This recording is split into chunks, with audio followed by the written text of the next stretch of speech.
Hi everyone. I asked all of you to complete that Ecology Webquest so that you could learn a little bit more about energy and how it moves through an ecosystem. And so the essential question I want you to think about today as we go over your Ecology Webquest answers is, can you trace the flow of energy through living systems? And so one of the things that we first wanted you to do in this WebQuest was to just get down some terminology. And so I'm going to go through this part kind of fast, but if you need to, you can stop the video and get this information down. Some terms we wanted you to know about were auto and troph. Auto refers to self, troph refers to food. So if you think about those two meanings and put them together, an autotroph is an organism that has the ability to make their own food. We talked quite a bit about this in our photosynthesis and cellular respiration unit. Plants have the ability to make their own food, and bacteria also have the ability to make their own food through a process called chemosynthesis, where they use chemicals to produce their own food and make carbohydrates. We'll talk more about that later. A heterotroph, hetero means different, and troph still refers to food. So we're talking about organisms that can't make their own food and need to go hunt for their own food. Like the bear has to go out in the wild and hunt for its own food. In this case, it caught a fish. Maybe a few hours from now, it'll go get some berries, but it has to go look for its own food. Photo refers to light. Syn means together. So if you read this word backward, there's actually another root in here, cis. It's the action or process of bringing together light, which, if you think about plants, they have the ability to bring together light, and it's a process of using other things like water and carbon dioxide to turn that into food for themselves. They have the ability to make carbohydrates in the form of glucose, as we learned in our photosynthesis unit. Bio refers to life, and ic is of or pertaining to. So as we learned before, this is a term we already talked about. Biotic refers to all of the living parts of the environment. Anything that's out there that has the ability to move and use energy would be considered alive. Abiotic is the opposite. The root a means without or not.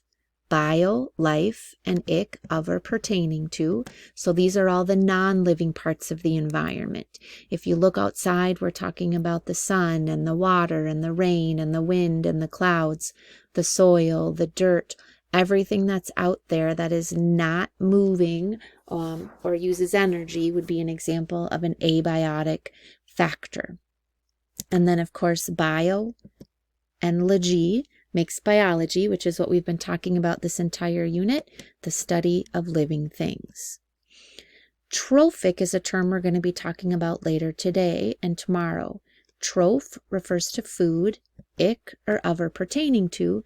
So in this case, we're looking at all of the different levels within a food chain or food web are referred to as trophic levels. So every color here on this pyramid refers to a trophic level. Usually on the bottom, we have organisms that are known as producers. And then above that, we have different consumers, because all of these consumers up here have the ability to eat the producers down below. And so at the bottom of page 8, what we wanted you to do in your packet was go to the website that was listed and just learn a little bit more about the differences between autotrophs and heterotrophs. Another name for an autotroph would be a producer, which has the ability to make their own food in the process of either photosynthesis or chemosynthesis, meaning they can either use light to make their own food, like plants, or chemosynthesis, like bacterial cells can use chemicals to make their own food. And some organisms that have the ability to make their own food would be plants and algae. And we could also put bacteria here. Whereas heterotrophs are consumers, which means they can't make their own food, so they have to go hunt for it. An example of a heterotroph would be a carnivore. An organism that eats meat has to go hunt for their food, or an herbivore that has to hunt for plants, or an omnivore that would not be too picky and eat meat or plants. And we as humans are examples of heterotrophs. If we were to think of a few ways in which autotrophs and heterotrophs are alike, they both need energy. Some have the ability to make their own food and get energy, while others have to hunt for it. They're both considered living organisms. They need water and sunlight, and bacteria actually have the ability, some of them do, to make their own food while others do not, so they could be considered both. And so we're going to be talking about these two processes of photosynthesis and chemosynthesis a little bit later, but basically these guys have the ability, these organisms have the ability to make their own food, whether I said before that they can take in light, or if they take in chemicals, like deep in the ocean floor. I think of the Marianas Trench in the Pacific Ocean. It's about 7 miles deep, and there's hydrothermal vents near the bottom of it that spew out sulfur, and there's organisms way far down that have the ability to use those chemicals that are coming out to produce carbohydrates to feed themselves. And so that was the first part of your WebQuest. The second part of the WebQuest on page 9 asked you to learn a little bit more about food chains and food webs. And as I said before, I understand you guys learned about these before, but really what we're trying to do is get you guys to understand that all organisms need energy in order to survive. And so they get that energy by hunting their own food or hunting for their food so that they have energy to grow and reproduce and carry out metabolic processes. So we're really getting you to think about those 8 characteristics of life that we talked about in the first week of school now. All of those organisms get that energy by eating one another. And when they do so, it's considered to be a food chain. And so there's a bunch of different kinds of organisms. The ones that usually start out a food chain are known as a primary producer, which means they have the ability to make their own food. They're the base of ecological pyramids. Usually it's plants and algae that fit in here. And like you said, we can make their own food by either using light or chemicals. Then we have organisms that are called primary consumers that eat the primary producers. It's goofy in a food chain when you look at this because the arrows actually point in the opposite direction in which organisms are eating other organisms. It's important to note that the arrow is pointing in the direction in which the energy is going to flow. So the energy, the food that these algae made, is going to go into the fish when the fish eats it. This flagfish's energy and what it has inside is going to go into the largemouth bass. So that's why the arrows are pointing in the directions in which they are going. And so primary producers provide energy for the primary consumers, and the primary consumers provide energy for what we call the secondary consumer. These are the second group of organisms that have to hunt for their own food. The third group of consumers are called tertiary consumers, and the fourth and final type of consumer is called a quaternary consumer. They have the ability to eat the tertiary consumer that ate the secondary consumer that ate the primary consumer, and you can see how the energy flows from one organism to the next. And so on page 9 in your packet, you had to kind of complete several different examples of food chains just to kind of show you who the producers were, the organisms in the beginning, and then look at the primary consumers, the organisms that ate the producers, or usually plants, and so forth and so on. And so if you want to stop this for a minute and make sure that you completed your food chains correctly, you can.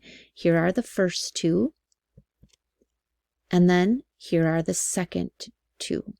All of these food chains are showing you different organisms and how they depend on one another in order to get energy to pass that on to the next organism. And so once you completed that, we wanted you to look at how these could kind of become related to one another or intertwine. When you have multiple food chains that start to interact with other organisms and fit together, we call that a food web. It's a network of feeding interactions. And so you have multiple food chains that are found within a food web. And you'll notice again how these arrows are pointing away from one organism to the next, because it's showing you the flow of energy to these top predators up here. And so on the top half of page 10, you were to kind of show all of the different ways in which these food chains kind of connected together to make one giant food web. You'll notice at the bottom on this first level, which is a trophic level, again, here's one trophic level, here's the next, here's the next, and here's the next. The first trophic level on the bottom will always have the producers. They're the ones that make their own food and then ultimately provide food for the primary consumers. And the primary consumers get eaten by the secondary consumers and then the tertiary consumers. And we could even potentially have up here the quaternary consumers. And eventually, these organisms are going to die, and we have a whole nother group of organisms known as the decomposers that break these organisms down, so this process can start all over again. All right, here is a picture of a food web, and I just want you to kind of think about each of these organisms that are shown here and see if you can figure out if it would be an example of a primary producer, primary consumer, secondary consumer, or tertiary consumer. And so when we look here on the acacia tree, that would be a primary producer. Then we look at the grasses. Again, they're going to be primary producers. Termites, what do you think they would be? Primary consumers. A zebra would also be a primary consumer. We go up to this next level here. If a giraffe feeds on the tree, it would be a primary consumer. So would the impala. The baboon feeds on the grasses, primary consumer. And wildebeest also feeds on the grasses. It would be a primary consumer. Then we start looking at organisms up here. The cheetah could feed on the impala, which would make it a secondary consumer. We look up here at the leopard, secondary consumer, so would the lion, and so would the hunting dog. And then up above, we have the vulture and the hyena, which would then be considered tertiary consumers. The only other organisms that we haven't talked about are the ones down here on the bottom. And in that case, these guys are known as decomposers. On the bottom of page 9, you had to define what a decomposer is, and hopefully you got the idea that they feed on dead plants and animal matter, and they have the ability to break things down. The most common example of decomposers would be fungi, but bacteria also work here. So do maggots and worms and slugs. And so they're an important part of a food web. And so here's what I want you to do at this point. On the bottom of page 10 in your packet, there's a spot for you to fill out a review activity. This is a review activity that I was talking about. I want you to rearrange these organisms to see if you could make a food web and trace the flow of energy. How would you connect these together? Which way would the arrows go? I want you to think about your prior knowledge, and some of you might not know which organisms eat which other organisms on here, and that's fine. I just want you to do your best. I want you to hit stop here, and then we're going to come back and see how you did. Okay, here's how I would suggest maybe doing this, and it's just one possibility. The sun provides energy for flowers and plants, so the energy from the sun is going to go into the primary producers, and then the flowers and plants are going to provide energy to the squirrels, to bears, to fish, and insects. All of these different organisms feed on the plants, and then if we continue looking about how we could connect these together, the squirrels are going to be eaten by the coyote and the bears. So we could make that connection.